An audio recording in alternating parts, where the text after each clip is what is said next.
George really took us on a journey, bruh. Like, I mean, I know he lived it, but also it was a journey. Sup, and welcome to Obsidian Texts and Tangents. I'm Sherry. Let's get started.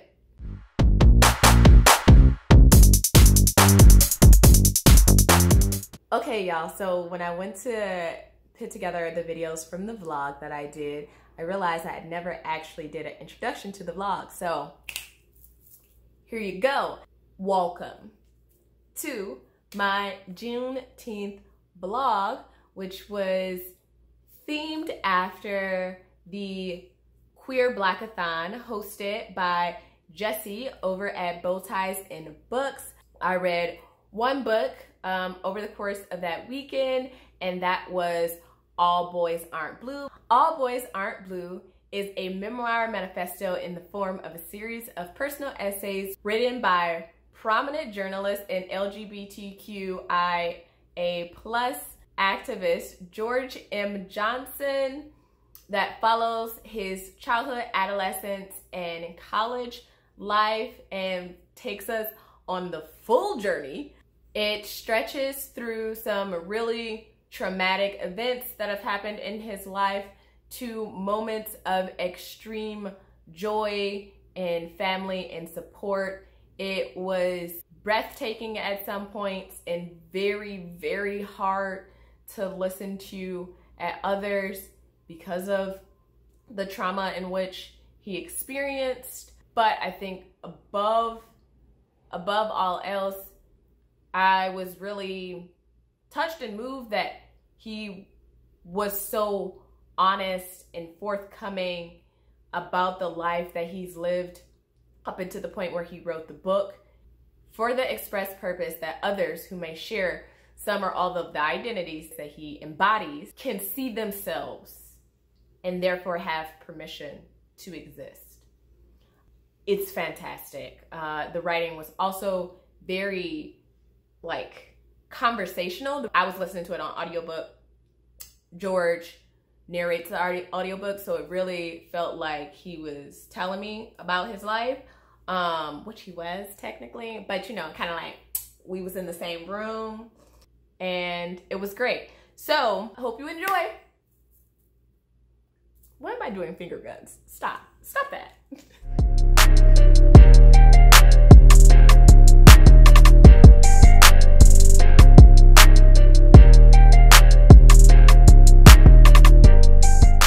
So I'm like 30 minutes into All Boys Aren't Blue by George M. Johnson, and like, why would you do that to a 5-year-old? Like, why? What? Who does that to a 5-year-old? What the fuck? He was 5. And another thing that is so salient is when he says that no amount of money or love or support can protect you from a society that is intent on killing you because of your blackness. That's what people don't understand. This is not like like if this person made it out of the situation, you can too. That person is at the same amount of risk. We are all as vulnerable as the most vulnerable among us. I understand what people don't get. It's literally the world that we're living in.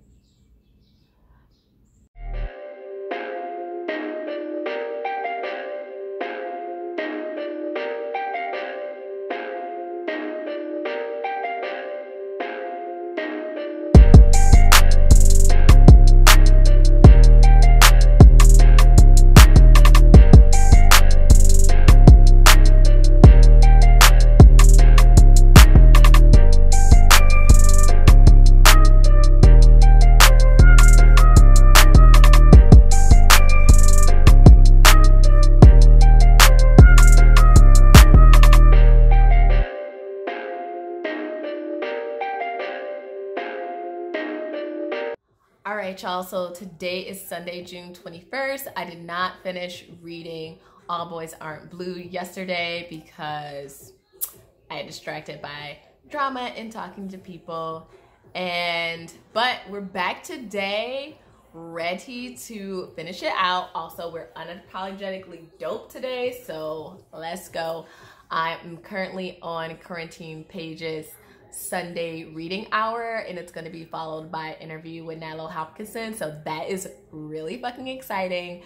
But anyways, let's get into it.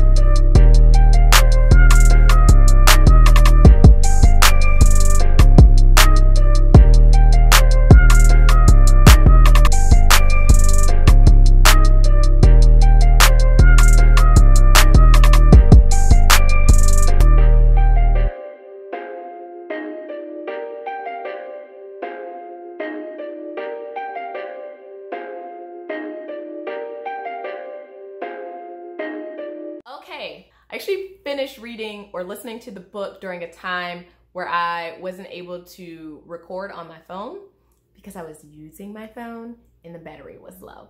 So, and I really wanted to finish. So I finished the book, and unfortunately that means you don't get all of my lovely commentary on all of the things, but I do want to share some highlight moments that I had when listening to the remaining portion of the book. I love the story about the cowboy boots, and I freaking love his grandma so much. Also really love his mom and her just quiet support of him. There are times where it's very like explicit, but also I think at least the way in which I perceived that relationship, there was just an openness and acceptance that was constant, to the point where she didn't need to always verbalize it, even though George struggled with sharing parts of his identity with his family. As he states in the book that he never, at least with his mom, felt like she would not love him because of it. He just wasn't ready to come out. And then, okay, my food's going off. So all the time, stuff in the kitchen be going off when I'm doing these recordings. Okay, anyways, there were a lot of great lines in the book that stood out. I don't have the physical copies, so it's really hard for me to be like, these. But one of the ones that stuck out to me that honestly made me really emotional was when he says, "We should have been prom kings." And yeah, I think they should have been prom kings. The world is such shit. Anyways, there's also a lot of great like joy. I loved hearing about his journey with his masculinity and femininity and balancing that and figuring out and really considering his gender along with his sexuality and what that means to him and how he expresses that or doesn't express that, and also his journey with the frat that he joined and his relationship with his line brothers. Great. I love a chosen family friendship situation. Also, I love all of the shade and dragging that he did of American history. It was great. I really related to that. I've always been a giant nerd. Being good at school and getting good grades and just knowing things, right? So I remember when I read the People's History of the U.S. Hold on, I have the book. So I still remember being a junior in high school and being introduced to this book for the first time, A People's History of the United States, and just being brought to my attention all the lies and contradictions and BS that's been fed to me up until that point. Anyways, so I loved the dragging. Also, he like subtly dragged other things. I appreciate that the commentary, the analysis, the critiques of so many things like masculinity, society, racism, all of the book has a lot of things, and George, the way he critiques it is just shade, and I love it. It doesn't feel like academic critiquing. It feels very like shade. And I love a shady moment. That being said, I really enjoyed the book. I think George and I share a couple of identities, and that made the story very relatable to me, especially the experiences around Blackness and queerness and family dynamics. I mean, George's family dynamic was very different than mine, and also their social economic status was very different than mine growing up. So it wasn't like exactly, but just if you Black, you know that there's just a lot of commonality that happens in our existence across the spectrum of where you are geographically, where you are economically, all that jazz that is just common. And I love to see it.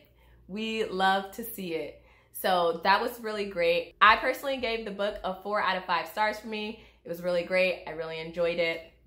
Also, this is not happening during Juneteenth weekend, but I do want to supplement the blog with some other things. So I'm going to show y'all what I cooked today. And I think I'm going to give y'all a tour of my apartment because I'm in the middle of actually decorating it. Okay, guys, this is my living room, aka where the magic happens. This is my bookshelf with all my random books and texts and picture of my family. Also, this is my little baby succulent that I'm trying not to kill. I think I watered it too much recently, so we'll see about that. I'm not gonna water it for a while, even though the instruction says water every 3 weeks, and that's what I did, and then some of the petals died, so I don't know how often they were watering it at Trader Joe's. I blame Trader Joe's, okay? Then you have my workstation over here. We're all working from, well, not we're all, but a lot of people are working from home, and I've been working from home since March. I actually happen to already have this table in this desktop situation. Listen, one day I'll tell y'all the story about how I acquired this desktop during my master's program because I was freaking out, but we'll save it for another time. Then we got a little workout equipment because sometimes I be trying to fitness. And then, oh, this is a new addition. So been doing a lot of planning and planner stuff, which that's my planner right there. I keep it open actually to keep myself accountable. Okay, so I had a piece of mail in here, so I'm gonna edit that part out. But I have a lot of melanin eclectic things in there for my planner. And I got this little cart thing from the Container Store. And this, so that's a really cool thing that you all will see eventually when I get a frame for it. So be on the lookout for that. That's my couch, where couch things happen. This is a painting I have. It is my favorite thing that I own. It is by a really good friend of mine named Janelle. You should check her out at JY Originals. And it has Lupe lyrics on it, so if you want, you can freeze it, but basically it's how I feel about America. Okay, so first of all, I made popcorn a little while ago, and that's great. I usually make a big bowl of popcorn and then eat it throughout the week. But, so I made shrimp today that has a curry type seasoning on it. Then I also made cannellini beans in braised chicken thighs. This is some quinoa and broccoli. So this is sort of like meal prep for the week, but not really for the full week, just for the next few days. I also have lasagna that I made frozen in the freezer. So I think I'm going to supplement that for lunch or dinner and eat these things for lunch. So like, not all at the same time, obviously.